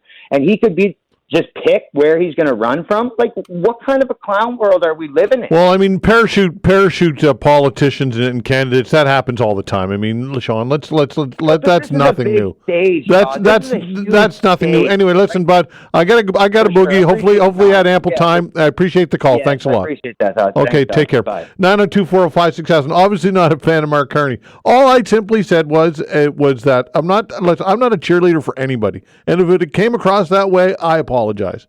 And nobody's perfect. Everybody has their bad days or good days or whatever. But what my intention was the Leger poll said if Carney was elected and wins the leadership, this is how Canadians would vote based on that. Leger is a respected pollster. Abacus did a poll today which said, based on the landscape today, how do you feel? Two different entire polls, in my opinion. Not to downplay one or the other. 902-405-6000. Hopefully that offered some clarity. Rod, hello. Hi, Rod. Hello. Hi there. Go ahead. Hi. I'm just calling because, sorry, I hesitated for a bit because I think my name might have been misput down. It's actually Ross. Sorry. Okay. Hell yeah. Sorry, Ross. No, all good. I'm just calling in because I wasn't going to call in, but I was listening to that guy about I think maybe 2 or 3 callers ago saying that he's not proud to live in Canada anymore, and or at least doesn't feel as proud. And I definitely get where he's coming from. But I was just motivated to call in because I think being proud of where you're from goes beyond the current state of affairs in your country. I mean, it definitely holds a lot of weight. But I think beyond that, you have to look at the history of your country, where you stand, on the bigger side of things, and you have to look at the wider image. And I still think, I'd go as far as to say that right now there's no better time to be proud to be Canadian. I mean, yeah, housing prices are up. The homeless issue is pretty bad. But I mean, the way I see it, maybe I have rose-colored glasses because I'm just a kid. Mm-hmm. I'm still in university. But this issue is not really isolated to Canada. If you're looking at other developed countries, every other country is experiencing significant inflation. Absolutely. Homeless rate. You're 100% right. You know what I mean? Yeah. In the UK alone, obviously bigger population than us, there's still about 320,000 people at risk of homelessness or something like that, something crazy. The average home price in Sydney, Australia is about $1.3 million, which isn't that much higher than, Vancouver and Toronto, which are cities comparable to Sydney. In the grand scheme of things, I would still be very much proud to be Canadian, regardless of the state of affairs here. Yeah. And again, I'm a 21-year-old kid. Well, listen, I love that. I love your perspective, and I appreciate you calling. And I'm glad that a 21-year-old, to use your term, kid called, because I think you make some good points. You view things differently than I do, and others my age do. And I think you don't discount your validity or what you have to say, Rod, at all. Value it. I do. Yeah, and I appreciate that. The average house price in London, I think, is about £500,000, which exactly. New York City. Try going to New York City and buying a house. You think it's tough here? Try going to Boston. Try going to San Francisco, or because you're bang on. The Western world is all dealing with these same issues. Encampments. Oh yeah, no, 100%. Everybody's dealing with it, Rod. So I think you're making great points. And Rod, it's interesting because when I was your age, I was a lot less engaged than you are in what's going on. But I do remember a lot of doom and gloom then too, right? So we tend to think of the times we're in as the worst times we're in. That is the tendency of human beings, and it always has been that way. Right, yeah. And I mean, I'm not trying to discredit the last guy. I mean, he's definitely valid in feeling that. I mean, he has some valid concerns. I mean, with the whole, maybe demographics wasn't the term to put it, but I mean, as a university student with all these, I see it firsthand with a lot of international students coming over. Yeah. It is unfortunate when you have, such a shortage in housing and you have all of these people coming in. It sucks not just for the people living here already looking for housing. It's unfortunate for these international students who are, promised the Canadian dream and a home, and then all of a sudden they're told, these houses they're paying in a mid-sized Canadian city like Halifax upwards of $1,300 a month just for a room, right? Yeah. Rod, here's something. If you haven't learned this already, I'm sure you have because you sound like you're a bright guy. The older you get, the more you hate change. and people as we get older, it's when things used to be better. And we romanticize the past. That is the hallmark of older people, in which I put myself in. Yeah, but I mean, that's kind of my piece. I mean, there's still no other country I'd rather be more proud to be in or from. You know, my parents are they immigrated here in the 90s, right? So I'm a first generation, second generation. I don't know if that's how you put it, but either way, you know, I'm the son of two immigrants who came here. Sure. Quite literally grew up from nothing. Was able to go to university. I'm, you know, in my last semester of school, about to, you know, enlist in the military as an officer, you know, with a degree, and, you know, things aren't so bad here, you know. Okay, pal. Thanks for the call, Rod. Appreciate it. Thank you, Todd. All right, take care. 902-405-6000. We'll continue with your calls when we come back.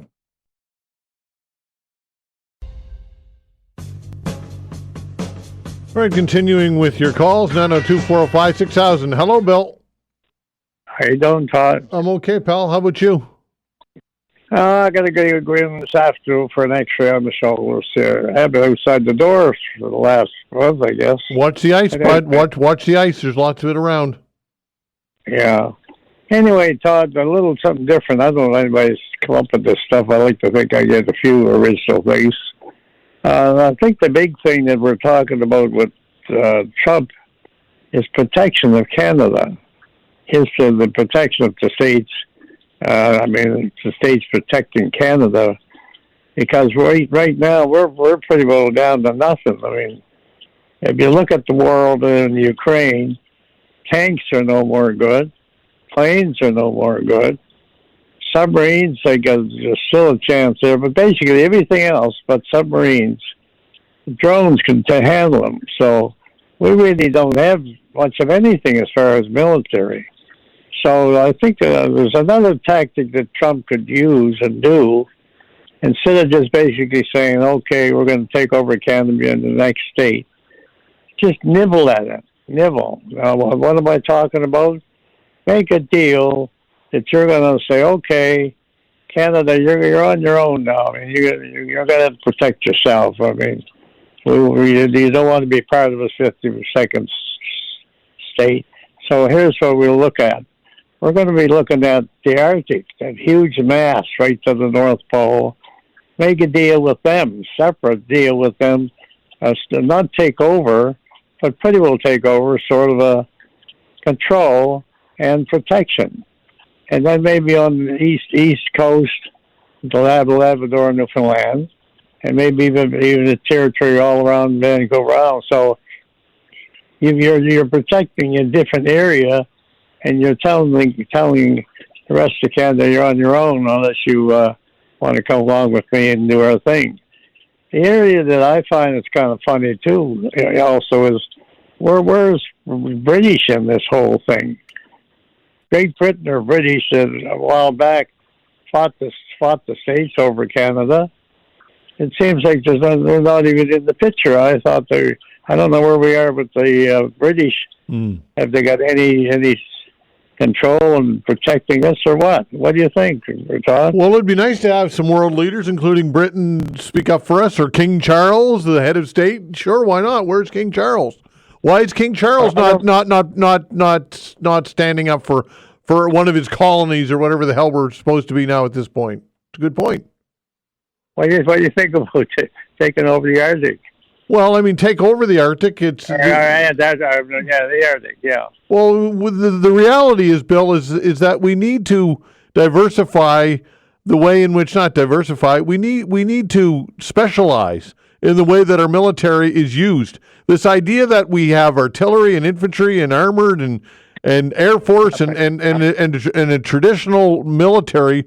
I think we need to divest of that and specialize and say, okay, we're going to take care of the Arctic, or we're going to have submarines, or we're going to do certain things that are going to be effective, and you can count on us, and we can do it under the umbrella of NATO or an American ally. I think the idea, we need a complete paradigm shift in the way in which we view the military and spend military money is what I think, Bill. Sounds okay. Okay, buddy. Listen, be careful out there. Don't be careful on the ice, okay, bud? Oh, listen, I'm still waiting for that phone call about my... I will call you. I'm sorry, my friend. I'll get to it next week. I promise you. It's interesting. Just a quick call. Tell me what you think of it. It's a golf stick. Okay. Okay, pal. Okay, be careful out there today. Yeah. Thanks. Okay, take care. Robert, hello. Hello, Todd. Hi. I don't think Trump realizes how important Canada is to the United States. I mean, 65% of the crude oil imported to the United States comes from Canada. That's one example. Another example is 56% of the aluminum that is imported to the United States, it comes from Canada. That's 3.0 million tons of aluminum. Yep, you're right. You're absolutely right. So I mean, he's just a bully, and he tries to shake everybody up. I think that's the whole idea. Yeah, and he's succeeding. Thank you, Robert. Appreciate the call. Take care at 902-405-6000. Barry, hello. Hello. You know, I've watched the polls, and if the Conservatives get below 40%, there's going to be a minority government. And I've noticed that the big Liberal gains, the first ones, like they were at 18%, the NDP were at 17%. When they hit 25%, the NDP went down. And I'm positive, especially with the way people are feeling towards right-wing governments right now, which is because of what's going on in the States. In Quebec, some of the Bloc vote has switched over to the Liberals. So there's probably going to be a movement don't let the Conservatives get a majority. And the other parties, if they keep this movement going, and it doesn't have to be a whole lot, they might form the next government, but the Conservatives might have a majority. And that's a very good possibility. And the way we should deal with the States is the same way you deal with China or Russia. They're acting the same way, treat them the same way. Yeah. Okay, Barry, thanks for the call. Appreciate it. Fred. Hi, Fred. Hi, Todd. I'm a military vet, 33 and a half years, and I'm very proud to be a Canadian, so I'll be flying my flag high. I do another 33 and a half years in a heartbeat, and I celebrate the multicultural diversity that we have within our country. So that aside, I think we should stop talking to Trump until he recognizes Canada as Canada and our Prime Minister as our Prime Minister, and let the chips fall where they may. I am an advocate of what Mr. Harper said, to the point of poverty, that we should take this. Yep. And I think that doing so, I think the trade walls would come down in between the provinces right there and then, and that would be the best thing they ever have to us. I think it was well said. Thank you, Fred. Yep, bye. Take care. Jeremy, you got to be quick. Got about a minute or so for you. Go ahead. Yeah, I think the race has changed between Poilievre and Carney, absolutely. And I think anybody that doesn't recognize that on its face is probably in a bit of denial. And, I also think that what the last caller said, I'm wholeheartedly on board with that. I think we need to come together and we need to make sure that we're willing to, make whatever sacrifices we need to push this to a place where Trump starts to think twice. And, again, same thing as you said earlier, where is the British Commonwealth? Where are the Republican lawmakers? Where's King Charles? How come King Charles isn't speaking up? Exactly. Or any other world leaders, really. I don't think I've seen anything in the press, and certainly I think the Republican Party is encouraging this type of move by Donald Trump in their silence, right? Yeah, clearly. Exactly. Yep. Yeah. They're at the very least complicit in it, in their silence. Well, right, and some of them are, not just complicit, but overtly, gunning for the takeover of other countries, Greenland, right? Sure. Heard that, so I mean, how is it any different for us? It's not. I think we're in a bad spot. But if we come together, I think we can make a difference. Okay, thanks. Appreciate the call. Take care. Thanks for the calls, everybody. We appreciate it very much. A professor says Canada should block U.S. ambassador while Trump talks annexation. We'll talk with that professor when we come back. Next.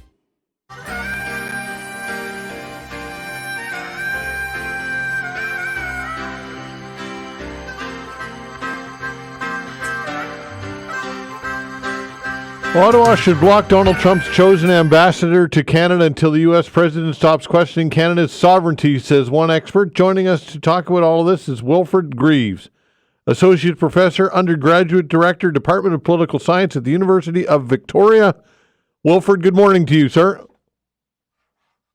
for having me on. Indeed. Okay, so yeah, it's hard to believe. It's almost like the bizarro world when we're looking at what's going on right now and the measures that we're even talking about. That it's just hard to believe that we're at this time, right? Yeah, we've gone a long way in a short period of time, and unfortunately, it's in a direction that we're not accustomed to traveling. So we need to catch up, I think, to the reality that has now found us.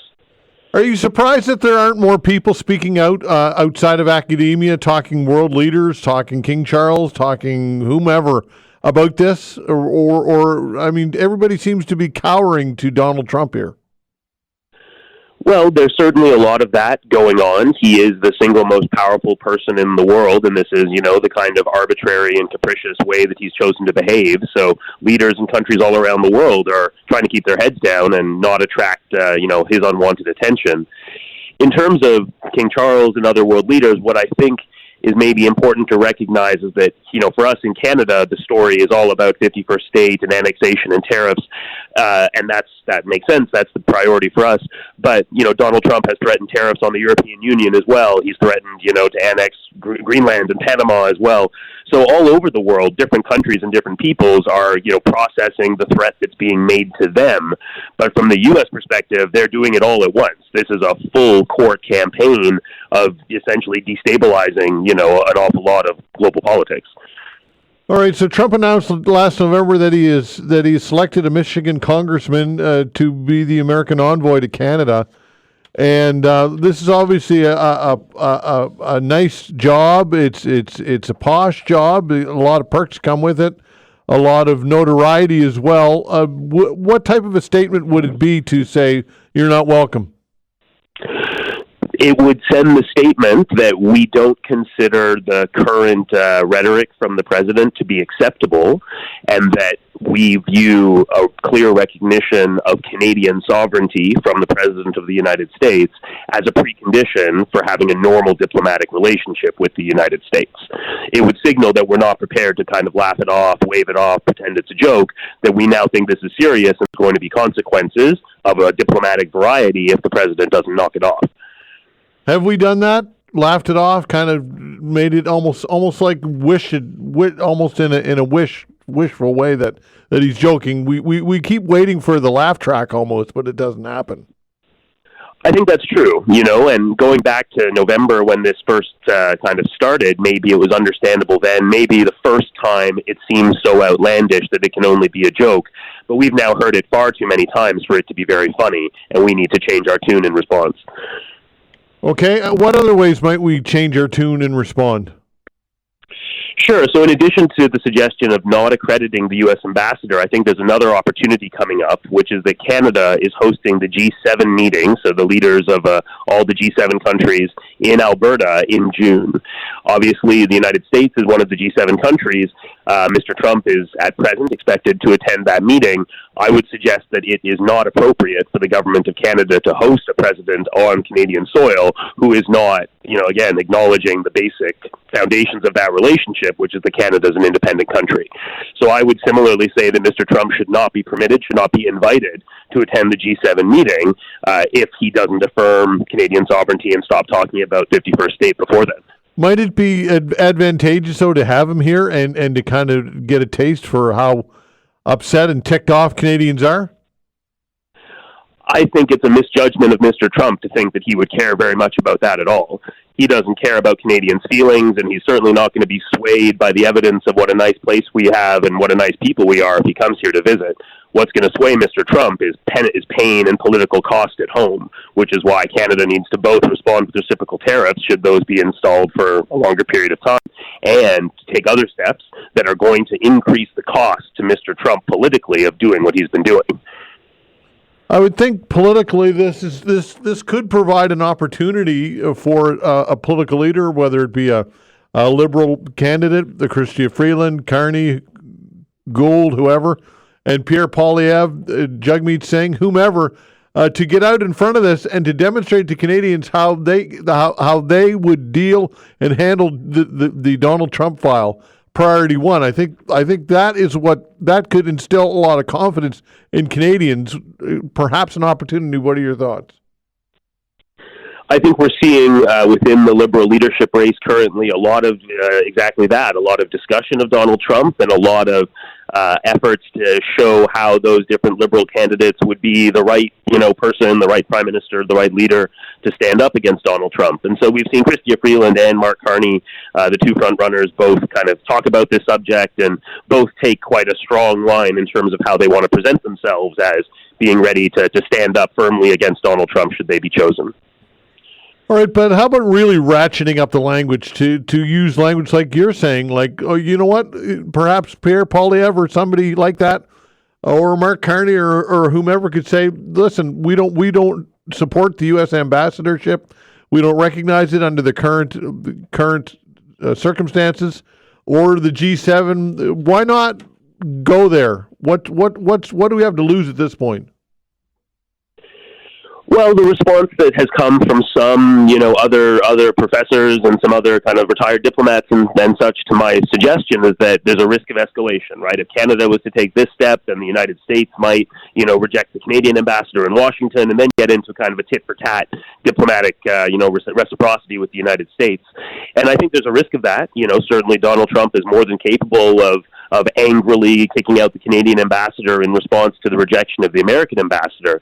But to my mind, that's all potentially necessary and valuable because it's going to attract attention to the situation. We need to be talking about the situation in the American press. We need Americans to understand the kind of aggressive behavior that their president is directing towards us. So if Donald Trump has to respond by kicking out the Canadian ambassador, that's going to get written up in American newspapers. That's going to make it onto the American cable shows. And then we have an opportunity to essentially press our argument that this whole thing is a completely unfounded, act of aggression by Donald Trump that he should stop, and then we have no problems, right? How bad do you think this might get? That's really hard to say, Todd. I mean, certainly it's gotten quite bad already. The fact that we're still talking about it is a really bad sign.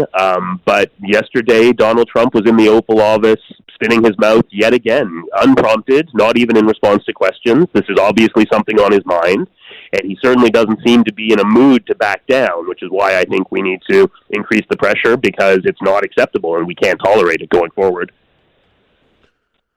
I appreciate your time. Thanks so much. We'll chat again, hopefully. All right. Welcome back. Thank you. All right. Take care. Wilfrid Greaves, Associate Professor, Undergraduate Director, Department of Political Science, University of Victoria. Should you speed up your car purchase as Trump imposes metal tariffs? We'll address that question when we come back.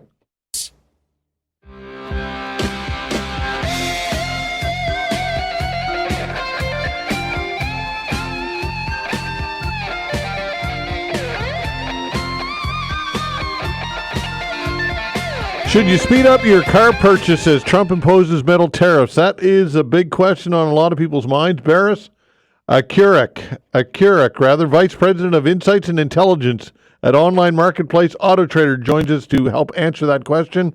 Baris, thanks for doing this today. We appreciate your time. Thanks for having me. Okay, so what are some of the key things that people should know about when it comes to all of this? Yeah, so, I mean, look, tariffs, everybody's been talking about tariffs. We're doing a lot of research, a lot of analysis to understand what would happen in the market if they go through. So the way that how we've been thinking about this is that, and again, going back to COVID, we've learned a lot during COVID. As you remember, you and I, we had this chat before, with the inventory shortages, and we saw that at the time demand shifted from new cars to used cars and all that stuff. So we've learned a lot, and we believe that if these tariffs are short-term, and again, I don't want to put a timeline as to what that really means in terms of like the short-term being, could it be 3 months, could it be 6 months? But if these are short-term, what we are expecting to see is that new car prices will increase because of tariffs, right? There's a lot of back and forth between Mexico, Canada, and the U.S. Lots of parts go back and forth, and the new car prices will increase, and we expect to see that there's going to be a shift in demand from new to used vehicles.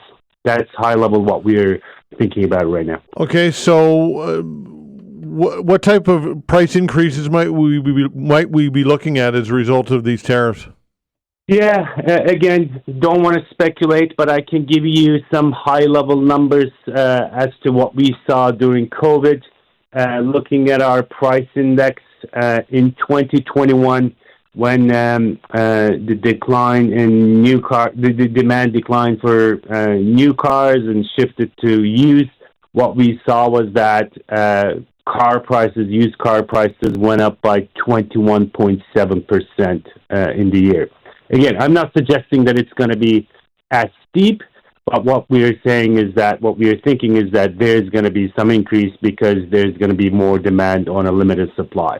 So that's how we're thinking right now, Todd. Okay, there must be a lot. I mean, in the car industry, though, when looking at manufacturing and all the threats coming out of the White House and Donald Trump, basically talking about decimating the auto industry in Canada. I mean, the uncertainty must be really having a ripple impact through the entire industry, I would dare say, at this point. Yeah, look, like he wants to do what he wants to do, but on the other hand, some of the things, and again, I'm trying to be careful with my language, but some of the things that he says it doesn't make a lot of sense. So one example is that, yes, he says he doesn't need the Canadian cars in the U.S. market, but we export around 1.4 million new vehicles down south, right? 1.4 million cars every year. On average, an automotive plant in North America, around 220,000 cars are manufactured. Again, it depends on the OEM, it depends on certain things, but on average, it's around 220,000 cars. So in order to be able to offset the decline in exports from Canada, they would need to build 6 plants, 6 automotive plants in a relatively short period of time. And when you look at how long it takes to build these plants, it takes 18 to 36 months. So let's take the average, 24? So let's say 2 years. So even if he decides that, okay, no more Canadian cars in the U.S. market, and we are going to start building these plants tomorrow, it will be 2 years to build. So we don't think that it's possible. And also, assuming that that's the case, 2 years, no cars, whatever, and what's going to happen to the new car prices in the U.S.? So 1.4 million vehicles makes around 9% of their total sales, right? They give or take, they sell 16 million cars in the U.S. So if that happens, obviously car prices in the U.S. would also go up. So, now that they're dealing with all the inflation and other things, we don't think it's feasible that he just stops importing from Canada. So is he bluffing? I wish I could answer that question. I don't know, and I don't even know if he knows at this point. He says a lot of things. He conflicts with himself. I don't know if he's bluffing. There are different views around this. He's preparing for the USMCA negotiations and other things, that Canada being the 51st state. So I don't know what he has in mind, but what we know is facts and realities. And as I said, looking at the data, what he's suggesting doesn't seem to be feasible at this point. Well, I mean, that's interesting. Is it cold comfort for the industry, though? I would think that it's not a complete exhale at this point. Sorry, what's the question, Todd? I'm saying based on what you're telling me, it gives me some reprieve, but I don't know that the industry can fully exhale and feel good about what's going on right now. Yeah, there is uncertainty in the market, but the good thing is, remember, in 2021, 2022, there were no new cars available. The situation was very different, but now when you look at the market, the new car inventory is back to somewhat normal levels. They're still below 2019 levels, but there are cars out there. So if something like this happens, if they go through in a short period of time, I think we can absorb whatever happens. So I'm not super worried about it if it's a short-term thing. But if it's a long-term thing, I think the impact would be much bigger than just the automotive. Then we'll have to think about the economy as a whole, unemployment rates, and the impact on GDP and whatnot. So if it's a long-term thing, probably the ramifications would be larger. But if it's a short-term thing, I think in Canada, we can handle this. Okay, so don't rush out and buy a car is what you're saying. No need to do that. So if you have the means, probably would be good to, buy if you have the means, financial means, because as I said, if these things go through, prices will go up both on the new and used side, as I explained. So don't wait. Look for the car, find the one that you're looking for, and pull the trigger. But if you don't have the financial means, if you're uncertain with your own personal conditions, again, it's a personal situation. But understand, look at the market, do your research, and find the car. If you find the right car, buy it. Yeah, for sure. What about? I'm hearing that Tesla owners, in some cases, are protesting by selling Teslas, and Tesla sales are sinking. What are your any comment on Tesla? Not specifically on Tesla per se, but when we look at the EV market as a whole, there's a bit of a slowdown. As you may know, there's the federal EV incentives have been suspended now, and we had been seeing the overall EV demand that's been declining in the last couple of years. And if you look on the supply side, there's more and more inventory because of the mandates. So prices are coming down for EVs in general, not specifically talking about Tesla. Tesla is a different animal. They just did a $9,000 increase in certain models, price increase in certain models, which is very we don't fully understand how and why. So I don't want to talk specifically about Tesla, but EV market as a whole, there's a bit of a slowdown in demand and increase in supply. Prices are coming down. But in terms of this suspension of the EV incentives, it's probably not going to be good news for the EV sales in Canada. In Germany, they did the same thing at the end of December of 2023. And in 2024, they saw a 68.8% year-over-year decline. And when we look at our research results, consumers are motivated by incentives. They expect $4,000 to $6,000. 30% expects $4,000 to $6,000. 32% expects more than $10,000. So if you remove these incentives, I think it's not wild to expect that there's going to be a decline in sales. That's what's happening in the EV market high level. Okay, Baris, appreciate it as always. Thank you so much, and we'll do it again. Of course. Cheers. Bye-bye. All right, take care. Baris Akyurek, Vice President of Insights and Intelligence at online marketplace AutoTrader. We're going to talk to our weather specialist about this bad weather that we've been experiencing. Boo, hiss to the weatherman. No, just kidding. Allister Aalders, sports, other things when we come back. Thanks.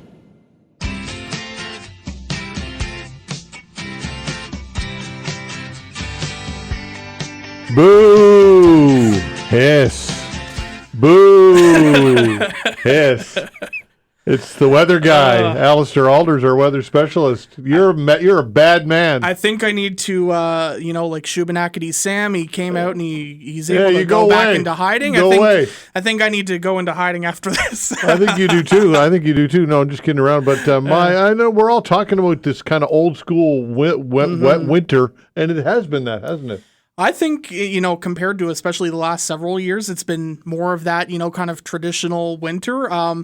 The temperatures in the first half of January were a little warmer than average. We actually finished January, it was, I believe, just near or slightly above seasonal. But really from, mid to late January, we had that first cold snap.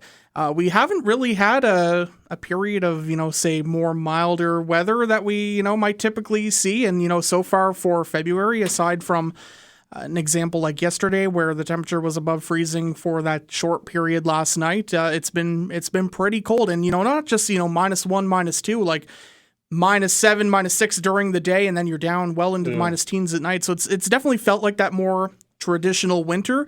We haven't had necessarily a lot of snow. We had those couple of storms before Christmas. January was, we didn't have a lot of snow in January, but, certainly the weather pattern has turned more active as we've gone towards the middle of this month. Jet stream just bringing those systems right into our region now. And it could be worse, though, really. We've dodged some bullets in a way. We've dodged, for sure. We've dodged some bullets, and, you look at the system. I mean, I guess it just depends. I know a lot of people would prefer snow over the mess we got yesterday. Toronto's digging out from 27 centimeters at Pearson from the same system we had yesterday. They're getting another, 15 to 20 plus centimeters this weekend. So, and they've had the lake effect snow machines been going on, off the Great Lakes, it seems like all winter for them. So certainly we have dodged some bullets. That storm track was initially pretty far to the south and keeping, anything major out, but we've certainly seen that modify where we're now getting into a more active pattern and more systems that are, stronger or strengthening as they move through versus, fairly weak. And I would argue too that some people maybe in the Annapolis Valley, because the comments are mixed. Some people are saying, it hasn't let up all winter. If you live, along some of the north or west facing coastlines in parts of Cape Breton in the valley where the onshore snow has been coming in because it's been so cold, it's been a snowy winter for them. But obviously here in Halifax, it's been a bit of a different story. So it really just depends on where you are. But in terms of, more classic storm systems that have been moving through, we've got off fairly easy so far. Yeah, and I don't think we've had a lot of nor'easters either. They've been a lot of clippers and Texas lows and those types of things coming up. Yeah, right? We've had a lot of clipper systems, for the first half of winter, and so far, like you said, not a great amount of nor'easters. We've had a few Colorado lows and a few Texas lows, but nothing that's really delivered, say, a classic nor'easter where, St. John's, for example, had a storm recently with 40 centimeters and it was a blizzard there early Monday morning. So, we haven't had that classic, huge dumping of snow with whiteout conditions, at least here in Halifax. We've obviously had some snow, but we haven't had those more classic nor'easters, which would require the storm track to be just a little farther south than it is right now. And that lake effect snow, I mean, unless people experience it, it is pretty awe-inspiring, isn't it? It really is. I mean, and certainly, anyone who lives near the Bay of Fundy, sometimes the Northumberland Strait, but especially northern Cape Breton, they would really know what it's like too. But especially in Ontario, I mean, they've been dealing with a lot of cold. The lakes are starting to freeze, but they're still open. But you have these narrow streamers where we're looking out the window here in Halifax and there's quite a bit of cloud, but there's blue sky. You could be driving, through one community and that's what it looks like outside. And then 10 or 15 minutes up or down the highway, it's a blizzard because these are just so localized and so intense that they really bring down the visibility and they really dump a lot of snow in a short period of time. Rivals, sometimes are nor'easters that we get. Yeah, and people need to be very concerned because it's not going to warm up tomorrow. What's the weather? It's going to remain cold, is it not? It's going to remain cold. So that was the big issue with what we had yesterday. We had it was cold to begin with. We had the snow, the ice pellets, then the freezing rain. And then it warmed up. We got to 3-4 degrees last night, so everything, was starting to melt and compact, and then we went back down below freezing. And for the most part, that's where we're staying this weekend. Only, -7, -6 tomorrow, depending on where you are. A lot of sunshine, a lot of wind, though, too. The wind is biting out there today. It's going to be biting tomorrow. And then we have another system moving in on Sunday that's going to look very similar to what we just had. The temperature does come up as we go through Sunday night into Monday above freezing, but then as we go through Monday, it comes back down below freezing and we stay there. So we're not getting into any extended periods where it's, rising above freezing and staying there. It's coming up very shortly for, a few hours, and then it dives back down and freezes everything up. It just really makes for a mess, and obviously that's what we've been seeing out there today. And people need to be extra careful, because when you can see the ice, it's bad enough, but when you get that skiff of snow on that ice, it is treacherous. It is treacherous. Yeah. I mean, you like you said, you really have to be careful. I was out last evening trying to clear it all away. Like it was very wet and heavy, but I was like, if I don't clear this away when I come out in the morning, it's it'll look like, just a bit of snow on the ground. It'll be a skating rink. And there were pictures on social media today of people skating down their side streets. Oh, is that right? Yeah, I shared a photo on my Facebook page from Nova Scotia Buzz, and they're skating down, it's obviously a side street, but, some of the streets were a skating rink because obviously crews did not have time to clear what we had, that snow and then the ice on top of it, and then it just all froze. It really makes for dangerous, not just driving, but, especially walking conditions on the sidewalks and the parking lots. All right, so it's Valentine's Day, so we're mid-February. So when might we expect to kind of start to see a turn and the days are getting longer? Let's be optimistic, right? A little more sunlight in the morning. That has been I noticed, I was remarking about this the other day, at 6 o'clock the other evening, the sun was down, but you could still see a bit of light out there. And I was like, okay, we're getting there. We're closer to spring than we are at the start of winter. So, we are getting there. There's things to be optimistic about, but we do know winter can hang on, but we'll hope that it's a nice welcome to spring this year. But, I'm really seeing, the cold sticking around in the immediate forecast. There are some signals that perhaps as we go towards the end of February into March, we start to see more opportunities for warmer periods, or at least warmer than what we have been experiencing, closer to seasonal. But in the meantime, except for these passing systems, it looks like we're going to be staying, pretty seasonably cold. But I always find when you get into March, you start to get some of those nicer days. I mean, it can warm up, right? Yes, we definitely start to see we're getting more sunlight and more sunlight hours. That's the sun is getting stronger, and then of course the time change comes too. So that helps. Although that's a whole other topic for when we're closer to it. But generally we do see the weather. The temperatures are averaging. We're climbing up. The daylight's getting longer. Unfortunately, we do get into some late blasts of winter in March, but we'll just have to see how it all unfolds. Okay. Maybe we'll be lucky. All right. So for those just tuning in and they want to know the weekend weather, just give everybody the quick overview. Let's take it out to Tuesday, perhaps. Sure. So Saturday. Yeah, Saturday. Let's start with the actual weekend. Saturday is the pick, but the coldest and very windy. It's going to be lots of sunshine, but only near -7, -6 for the daytime high, and winds gusting to 60, so a biting wind chill. Yep. Sunday starts calm, but in the afternoon, snow moves in. Another system coming in, starts as snow near 5 to maybe 10 centimeters, depending on how fast we mix over to ice, because there will be another period of ice pellets and freezing rain likely as we go through Sunday evening. And then Sunday overnight into Monday morning, it should rise above freezing, so we see another period of rain and drizzle. We start mild early on Monday, which a lot of people obviously have off for Heritage Day, but the temperature will be falling again on Monday, so anything that's, not cleared or standing will freeze. We see, quite a bit of cloud cover, strong winds behind the system, temperatures falling. And then for Tuesday, it's also looking fairly cold, fairly cloudy, some sunny breaks likely, but looks like there will be some flurries and snow showers, as we go through later Monday and Tuesday, and temperatures, well below the freezing mark.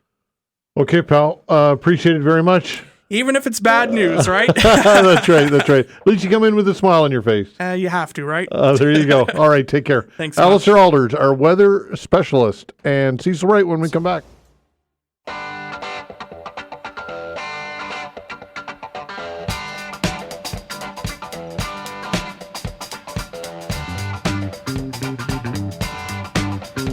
All right, time to talk sports with our sports guru, Cecil Wright. Cecil, how are you? You're happy today? The Chiefs lost, right? Now, see, I wasn't even going to even mention the Chiefs, but since you did, take that, Patrick Mahomes. Come on down to the bottom of that ladder, buddy. Well, I still think he's doing better than you are. Well, yeah, that there's no argument there. But you got to admire the way Philadelphia bottled him up, though, man. They were incredible. They absolutely were. Not much of a game. I mean, I haven't seen a game that. It's been a while since we've had a blowout.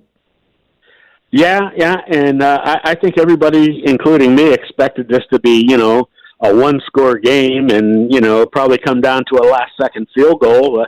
It was just, it was terribly one-sided. Why do you think that is?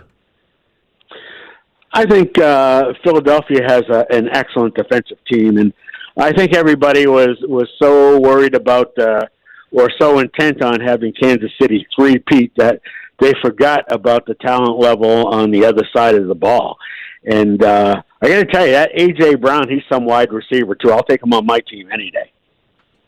Yeah, for sure. And I think Kansas City, I mean, look, Mahomes, it really begins and ends with him. And if he doesn't have the game that he needs to have, then that's pretty much it, right? Well, and the other thing, too, is Travis Kelce, where the hell was he? I think he might have had a couple catches, but they were pretty insignificant, by the time he caught the ball. And, I'm hearing now he's thinking about retirement and all that stuff. He's probably just going to follow Taylor Swift around the world. Yeah, I was going to say he was busy with his wedding plans, perhaps. What do you think? Well, if I was her, I'd probably hold off just a little while longer and see if maybe somebody else can come to the fore. Maybe Don Cherry is looking at getting remarried or something. Oh, there you go. So I'm not sure what else there is to say about the Super Bowl. I mean, it's done and gone. It was a blowout. It really wasn't much of a game. Certainly not a memorable one, but I think if there's anything that I could say about it, it's how difficult it is to have a true bona fide dynasty in modern leagues, in particular the NFL, where there's parity. And three straight, the three-peat is look, you can repeat, but a three-peat, that is really tough to do, obviously. Even repeating is tough to do. I mean, how often does it really happen? Maybe once a decade or so, but I really believe that because of the advent of free agency, it's changed everything. Kansas City's going to lose some players off their team. Philly's going to lose some players off their team. They're going to go to other teams. They're going to strengthen other teams, and that makes it all the more difficult to repeat. All right. What about looking ahead to next year? What are you thinking about? Well, it all comes down to the draft for me. That Travis Hunter guy, the two-way player, is going to be taking the top 4 picks, I think. And, you got a couple quarterbacks that are outstanding, particularly Cam Ward from Miami. The Abdul Carter defensive end from Penn State, I think, is an incredible player. I think he's going to be the next great pass rushing specialist. So it's going to come down to who gets those guys and then who can fill the needs of their team in the middle rounds. Do you think the NFC is inherently stronger than the AFC, or is that not fair? Well, what are you talking about? The AFC has won the past couple other than this year. I know, but just the NFC, it just seems to me that you got you I don't know. I just get the feeling that they're a better, that it's a better division. That's a better conference. That's my take, but you don't agree. Yeah, well, no, I don't. I'll take Buffalo. I'll take Kansas City.